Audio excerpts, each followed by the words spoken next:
Salut tout le monde! Je vous souhaite la bienvenue et j'espère vous trouver en pleine forme pour la carte du jour. Avant d'aller plus loin, une petite précision. Cette vidéo est chapitrée. Donc, si vous avez déjà pris connaissance des explications d'utilisation, vous pouvez passer directement à la carte du jour.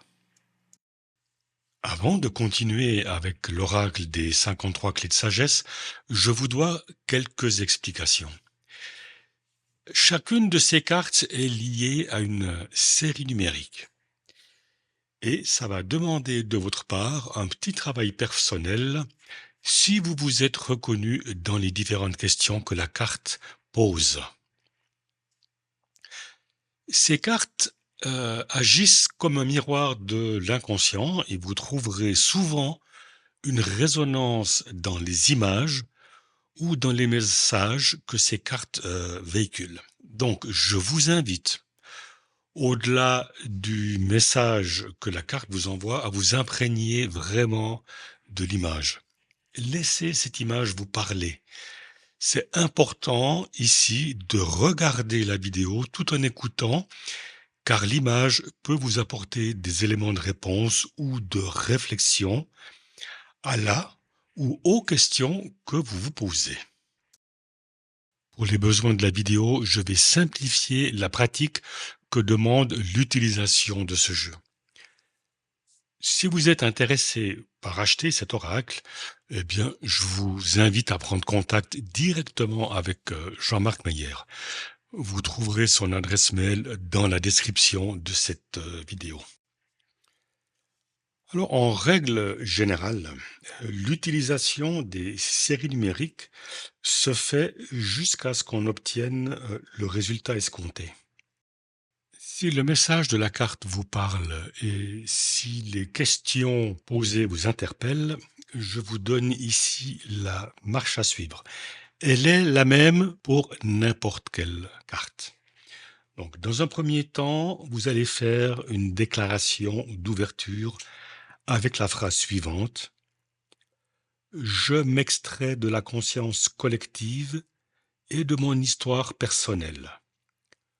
J'entre dans la lumière de mon âme.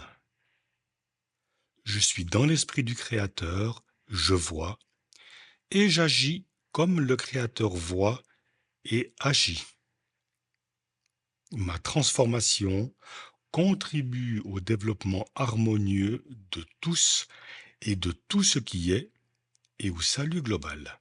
Maintenant, je vais vous donner une ou deux idées de ce que vous allez pouvoir faire avec tout ça. Vous pouvez, par exemple, programmer un cristal de roche en y inscrivant la série numérique avant de le porter sur vous. Vous pouvez aussi informer une carafe d'eau transparente en y inscrivant la série numérique. Méditez avec cette série numérique ou simplement la répéter comme un mantra, particulièrement avant d'aller se coucher. Vous pouvez aussi afficher la série numérique dans un endroit visible, un endroit que vous fréquentez régulièrement, en prenant un court moment pour vous concentrer sur elle. Vous pouvez également intégrer la série numérique dans votre pratique de cohérence cardiaque ou toute autre pratique corporelle. Vous pouvez la graver, l'inscrire sur une bougie. Lorsque la bougie est allumée, vous vous concentrez sur la série numérique tout en formulant votre intention de normalisation. Le but dans tout cela, c'est la régularité, le faire tous les jours jusqu'à ce que vous obteniez le résultat escompté. Aujourd'hui, le jeu nous offre sa carte numéro 39, résolution de conflit.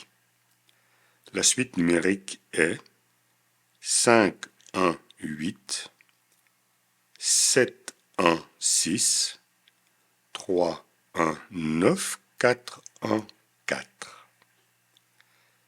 La résolution de conflit est le processus par lequel Des parties en désaccord cherchent à trouver une solution mutuellement acceptable à leurs différends. Ce processus permet de clarifier les malentendus, d'apaiser les tensions, de répondre aux besoins ou répondre aux préoccupations des deux côtés, souvent par la communication, la négociation ou la médiation, afin d'éviter les conséquences négatives comme la rupture et la violence. Selon Stephen Covey, je cite, la véritable résolution des conflits commence lorsque nous écoutons non seulement les mots, mais aussi les émotions sous-jacentes qui les accompagnent. Fin de citation.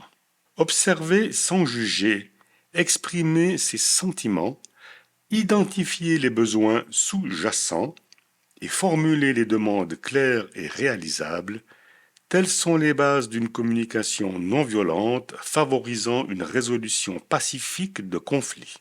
Voici les questions. Ai-je bien compris les causes profondes du conflit? Ai-je écouté les besoins et les points de vue de l'autre partie sans jugement?